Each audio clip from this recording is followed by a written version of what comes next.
আজকের রেসিপি কাঁচা আমের মাখা সন্দেশ। মাখা সন্দেশ খেতে আমরা সবাই ভালোবাসি, তবে এইভাবে একবার কাঁচা আমের মাখা সন্দেশের রেসিপিটা বাড়িতে বানিয়ে দেখতে পারেন, খেতে ভীষণ ভালো হয়। নমস্কার, আমি রুমি, আপনাদের সবাইকে আবারও একটা দারুণ স্বাদের রেসিপিতে স্বাগত। রেসিপিটি বানানোর জন্য প্রথমে আমি 200 গ্রাম ছানা নিয়েছি, একটা বড় প্লেটের মধ্যে নিয়ে নিলাম। এখন ছানাটাকে খুব ভালো করে মেখে নিতে হবে। এখানে আমি 1 লিটার দুধ নিয়েছিলাম। 1 লিটার দুধকে ভিনেগার দিয়ে কাটিয়ে ছানাটা রেডি করে নিয়েছিলাম। এবার 50 গ্রাম চিনি দিয়ে দিলাম।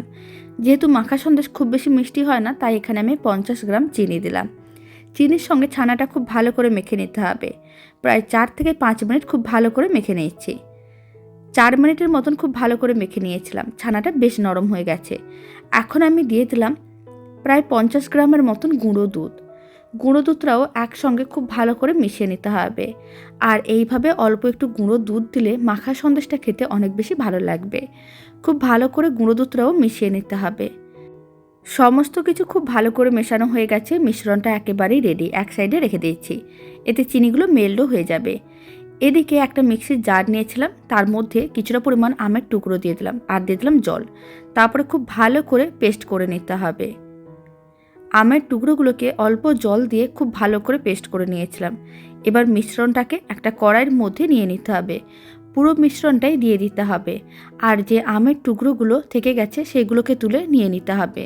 এগুলো কিন্তু একটু বেছে নিতে হবে।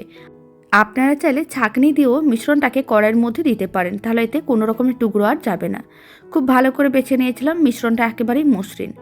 এবার আমি এর মধ্যে দিয়ে দিচ্ছি আবারও 50 গ্রামের মতন চিনি। যেহেতু কাঁচা আম বেশ টক হয়, তাই এখানে আমি 50 গ্রাম চিনি দিয়ে দিলাম। চিনিটা খুব ভালো করে মিশিয়ে নিতে হবে আর মেল্ট হওয়ার জন্য অপেক্ষা করতে হবে। প্রায় 2 মিনিট মিডিয়াম টু হাই ফ্লেমে এইভাবে রান্না করে নিয়েছিলাম। আপনারা দেখুন চিনিগুলো মেল্ট হয়ে গেছে আর মিশ্রণটা ঘন হওয়া শুরু করে দিয়েছে। এই সময় আমি এর মধ্যে দিয়ে দিচ্ছি 1 ফোঁটার মতন গ্রিন ফুড কালার। ফুড কালারটা একেবারেই অপশনাল, আপনারা চাইলে দিতেও পারেন, নাও দিতে পারেন। যেহেতু কাঁচা আমের মাখা সন্দেশ, তাই অল্প একটু ফুড কালার দিলাম।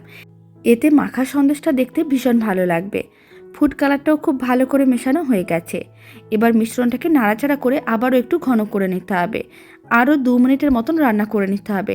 ঠিক মিশ্রণটা এরকমই ঘন করে নিতে হবে। যখন মিশ্রণটা ঘন হয়ে আসবে তখন ফ্লেমটা একেবারেই লোতে করে দিতে হবে।